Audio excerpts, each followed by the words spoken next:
Hey, how's it going, guys? Welcome to part 22 of the GTO Trainer. First hand here, a very tight, strong under the gun open. Folds around to us in the button with 10-7 suited. This is one of those hands where pretty much all three options, correction, not really but all three options are on the table. This is the exact prime hand of what you want to be calling from the button or even raising from the button in order to isolate. Um, Mostly because very little chance of being out kicked. Like if we hit a 10, we hit a 7, it's most likely not going to be connecting with the under the gun range a lot of the time here.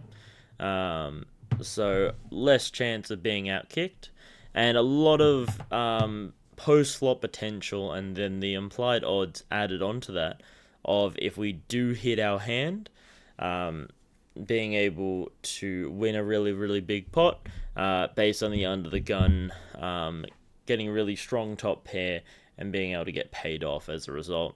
So I'm going to lean towards a call. Evidently, it was a fold. Okay.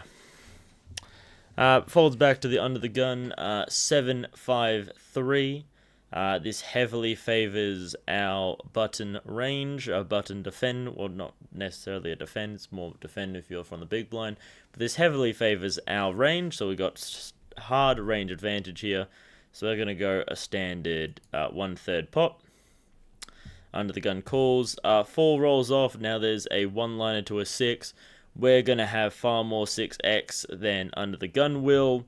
So we're going to take an advantage here, kind of put any overpairs into tough situations, 2 overcards into tough situations, just get them to kind of fold out everything. So we can either do an overbet trying to get them to fold out everything, so like overpairs that are beating us, potentially some ace suiteds that have a flush draw, or we can try to go for some more value, which I'm going to try and go for a little bit more value, try to squeak out a little bit of value. They fold. So I guess the blunder is, should have been a fold. So I'll be interested to see here if we have a look. So where is... So we got a strategy here. Okay, so 10... so it's ways away. I thought we were defending with so much of this. Maybe... so I thought we were defending far, far wider than we should have been. Evidently, we're not even defending suited connectors at 100% frequency. So, like, with our really strong suited connectors, about a 90. We got about 50-50 with 10-9. About a 30-70 with 9-8. We got 9-7 in there, it's a little 6%. And then defending a little bit more with, and then about 60% with 6-5. So I guess these even lower ones, maybe potentially, 10. A 10 can still be outkicked in a lot of situations, as I fail to work this system. So yeah, I can definitely understand. Yeah, okay.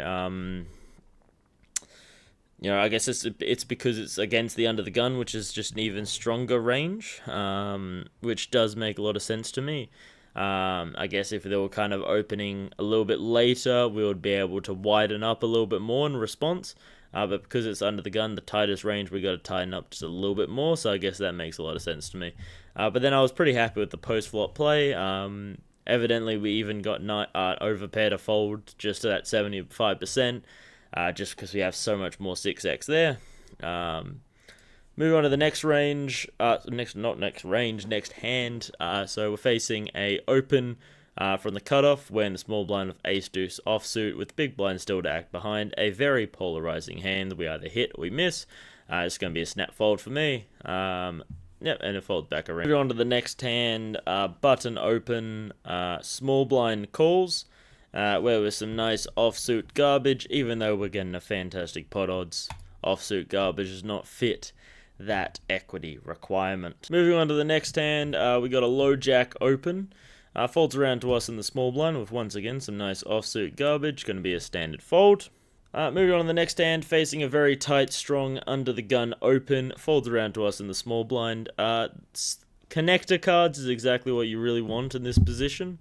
Very little chance of getting out kicked. However, we are playing out of position, so that does decrease it a little bit, and we do have the big blind behind, and also these are not suited. 6-4 suited might be a little bit close. I think that's still going to be a fold. I think we only are in there, especially against the tight under the gun range, only going to be in there with connectors and suited connectors of that. No offsuit cards, no offsuit garbage like this, so going to be a standard snap fold. We'll be interested to see. So yeah, 5-4 suited, that's in there at some frequency, just to balance that out. Same with 6-5. 7-6 in there with some frequency, as is 8-6, 9-8, even 9-7 as well. And then even 5-3 as well. So, and then 10-9 there at some frequency, Jack 10 there at a decent little bit more frequency, just to balance out that small blind defending range, especially against a tight under the gun open. It's going to have to be connectors and only really at a small frequency when we're talking range versus range, especially considering we're going to be out of position and we have the big blind behind, so we want to avoid almost pricing them in with any two. Moving on to the next hand, small blind opens. We're on the big blind with Jack 4 suited. I believe this is just standard call. Suited cards, getting fantastic pot odds. It's an extra 2 to win 4. 2 to win 4. Small blind checks on an A6, a deuce, 2 spades board. We're going to check this back. Not really much going for us. We pick up a pair of 4s, third pair. Probably still not going to be wanting to call too much. They're going to have plenty of ace-x here, but they're also going to have a lot of bluffs, and they could even have some suited cards as well. But we are going to go with a call here. Just get some one more, see if they want to fire a third bullet. No real point in betting here. We're pretty much only going to get called by better, and we're going to fold out all the hands that we're beating.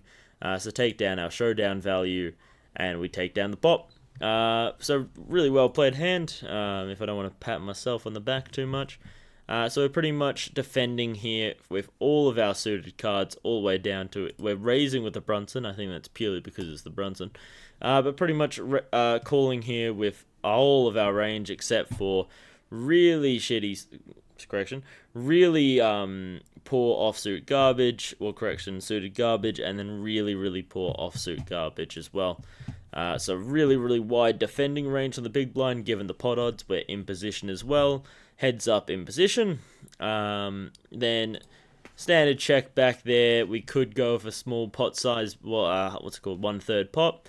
Doesn't really achieve much. Folds out everything that we're beating. Only really gets called by better. So such as like queen high, king high, ace pair, obviously. Some flush draws that we're losing to. Actually, now flush draws I think are about 50-50 or like 60-40, something like that. If based on the idea that they don't have a higher card than us or even pair of sixes. Then they go with a 1/3 sizing, standard call from us. We've got a pair of 4s, third pair on a very disconnected board in terms of straights. Actually, no, there's a little bit of straight there. There's a couple flushes as well that we can be ahead of as well that they could be stabbing. And also they could have some worse 4x as well. And then standard check back, no real point in betting, only going to get called by better, and only going to fold out what we're beating. So very standard check back there, take our showdown value, and fingers crossed if we win. So very tight, strong, under the gun +1 open, folds around to us in the button with some offsuit garbage, standard fold. Moving on to the next hand, very tight, strong, under the gun +2 open, folds around to us in the hijack. Once again, offsuit garbage, very standard fold.